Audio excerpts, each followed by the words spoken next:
Anaemia, இரத்த சோகை, இதனால பல லட்சக்கணக்கான மக்கள் பாதிப்படைந்து வராங்க.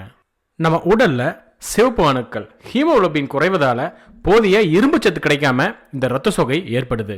இதனால தொடர்ந்து சோர்வு உணர்வது, வெளிரிய தோல், சீரற்ற இதய துடிப்பு, நரம்பு பாதிப்பு மற்றும் கர்ப்பிணி பெண்களுக்கு குறைப்பிரசவம் போன்ற பல்வேறு பிரச்சனைகளை அனிமியா ஏற்படுத்துது. இந்த பிரச்சனையை குறைப்பதற்காகவும் தடுப்பதற்காகவும் நம்ம ஸ்ரீ ஐஸ்வர்யா ஃபவுண்டேஷன்ஸ் இரத்த சோகை பற்றின பல்வேறு விழிப்புணர்வு நிகழ்ச்சிகளை நடத்திட்டு வரோம். விழிப்புணர்வே ஆரோக்கியத்தின் முதல் படி அப்படிங்கிறத நாங்கள் நம்புறோம். இரத்த சோகை தடுக்கக்கூடியதும் மற்றும் சிகிச்சையினால சரி செய்யக்கூடிய ஒரு நோய் தான்.